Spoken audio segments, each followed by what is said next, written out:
Photoshop programmasi artgani uchun nima kerak?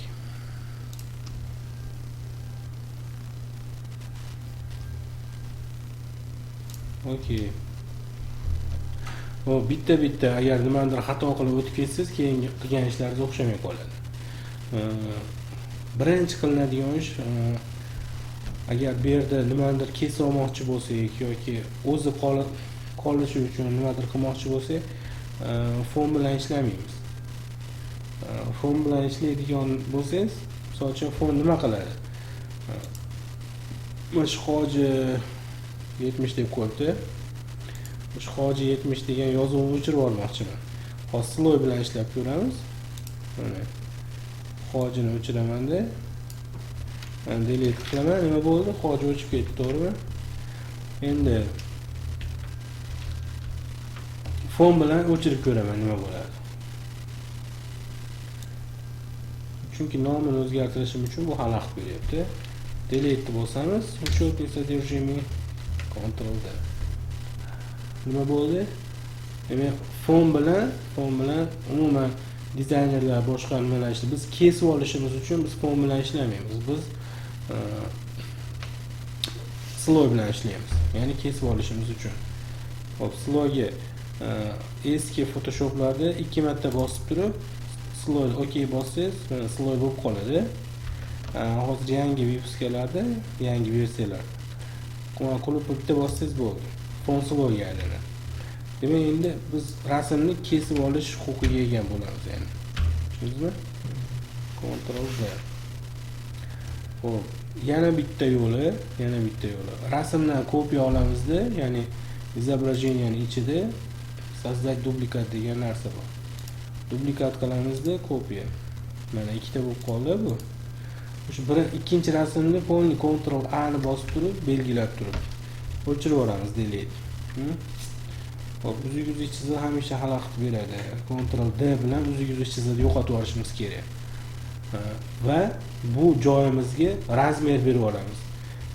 Ctrl Alt C bilan. Santimetr emas, pikselda ishlasak, necha yozadigan bo'lsak, piksel artgamga o'sha razmer tushadi narigi tarafga. Shuning uchun pikselimizga taxminan bir kompleks spalni 4 metrga 4 metrga sig'ayotdimi?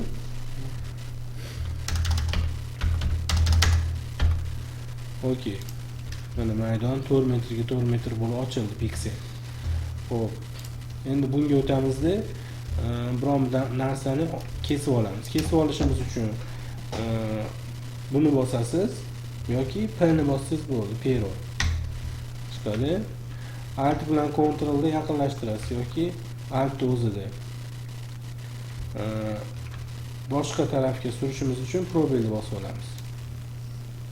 Probel, ko'rdingizmi? Hop, bir chekkadan kesamiz. Turmada o'zini kesish mumkin emas.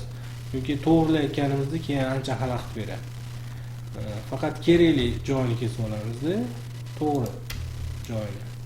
Bu yerdan bu yerga, bu yerdan bu yerga, bu yerdan bu yerga va bu yerdan bu yergacha. Ulangandan keyin mishkani o'ng knopkasini bosamiz. Выделить область. 0 da turish kerak bu. 1, 2, 3 yozib oladigan bo'lsangiz, yonidagi rasmlarni ham xiralashtirib qo'shib yuboradi piksellar, chekkalari xira bo'lib ketadi. Shuning uchun aniq kesib beradi. Qaysi razmerda bo'lsa. OK deb bosamizda bunga o'tib olamiz. V ni bossangiz ham o'tadi bunga. Ha? Mana bosib, hop, ushlaymizda olib sloyga o'tirib, yana pastga tortib turib, keyin qo'yib yuboramiz mishkamizni. Hop, bu yerga turmani oldi taraf tushdi. Keyin Ctrl D bilan videoleniyani o'chirib olsak bo'laveradi. Va P ni bosamiz, ya'ni buni belgilashga o'tamiz. Endi bu to'g'ri emas u. Mishkani ushlaymizda, mishkani yo'q bu yoqqa tortamiz, ko'rdingizmi?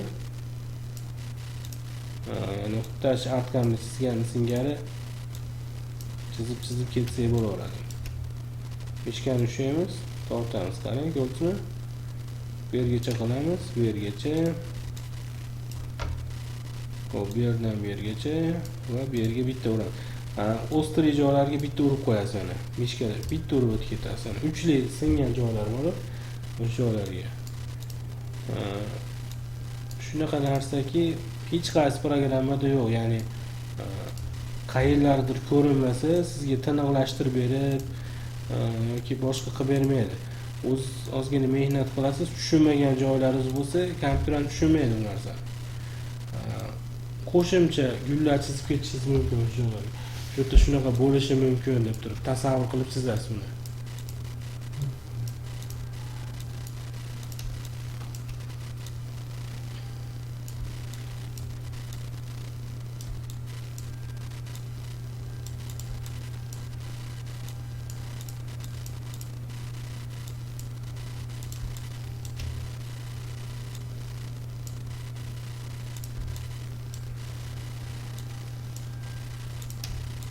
Va oxiri bu yerga qo'yildi. Ishkamiz o'ng knopkasini bosamiz, выделить область 0, okey. Va xo'p, buni bu yerga olamiz, pastga olamiz. Xo'p, ustiga qo'yamiz. Va shu holatda qolgan hamma detallarimizni bitta-bitta kesib olsak bo'laveradi. Xo'p, mana hamma narsani oldik. Hamma narsani olganimizdan keyin to'rtburchak narsalarni to'g'irlash osonroq. Ya'ni har safar osonroq yo'li lineyka tortasizda pastga, bu yoqqa. Taxminan razmeri ham hali aniq emas. Bir burchakka qo'yasiz. Ctrl T ni bosasiz. Ctrl T dan keyin buni to'rtta tarafga yetkazib olasizda, keyin burchaklarning o'zini Ctrl bilan tortasiz. Ctrl o'zi bilan. Burchagini Ctrl bilan tortamiz. Bir marta Enterni bosamizda osonroq bo'ladi, ya'ni ikkinchi marta to'g'rilayotganmiz. Ctrl T ni bossak yana burchaklarni yaqinroq borib qo'yamiz.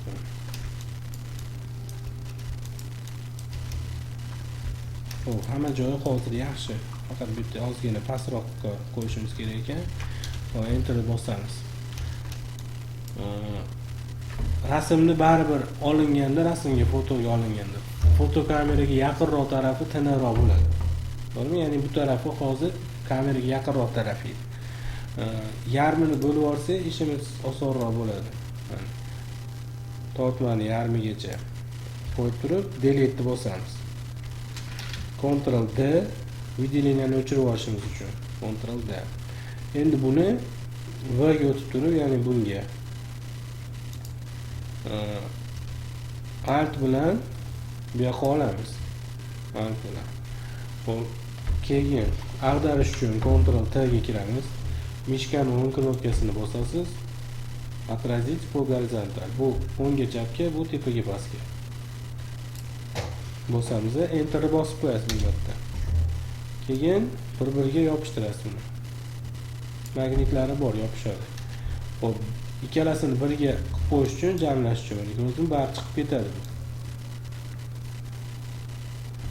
Shift bilan buni ushlaysiz, Ctrl E ni bosasiz. Ctrl E ni bosganimizda mana ikkalasi bitta bo'lib qoldi. Ko'rdingmi?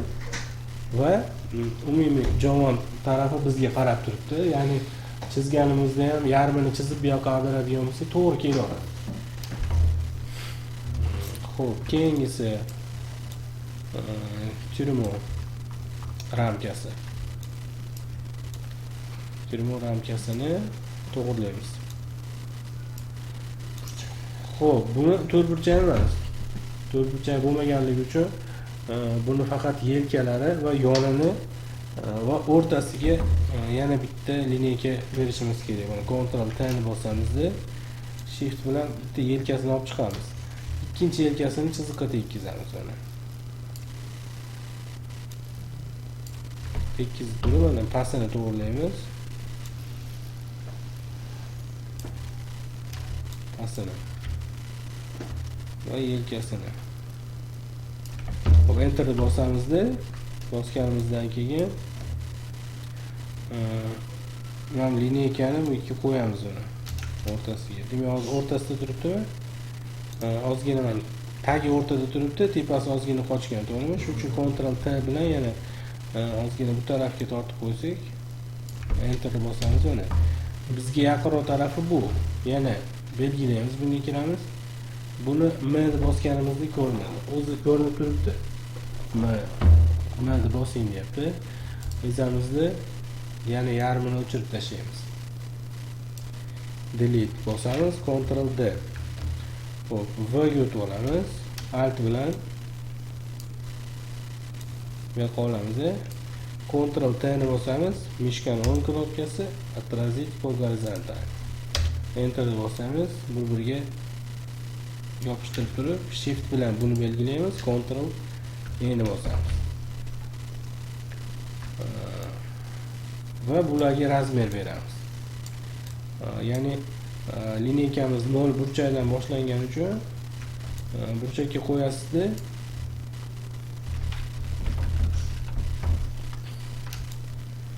taxminan qancha bo'ladi razmeri? Xo'p, biz pikselga olganmiz boshida Ctrl Alt C ni bosganda. Pikselga olganmiz, santimetr turibgan.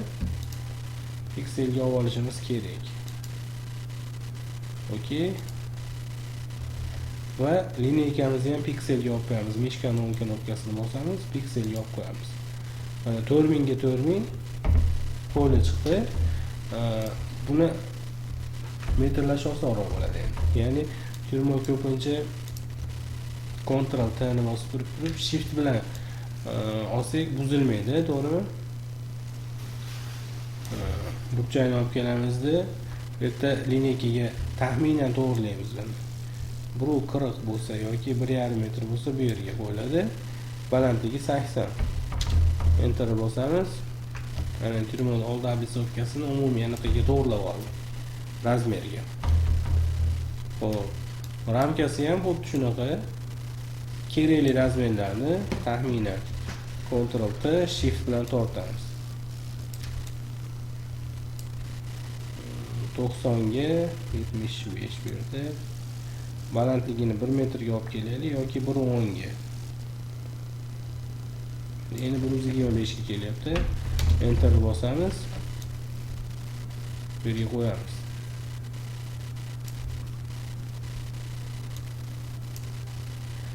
Va hamma detallarimizni shu holatda joylab turib, o'zimizga qaratib turib, razmerlarni berib turib, Artcam programmamizga tashlaganimizda, Artcam programmamizga bizga ancha chizishga qulay holatda turishadi ular hammasi. Hop, Artcamga tushish uchun Ctrl Shift S knopkasini bosiladi. Yoki bu yerdan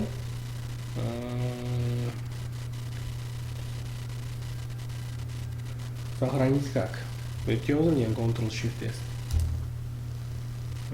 Formatini Photoshop emas, JPEG qilib qo'yasiz. JPEG formati. Сохранить bosganimizda качество so'raydi 12, ancha tiniqroq. Okey. Shuamizda buni Artcamga tashlaymiz. Sahranit qilganimiz hozirgi.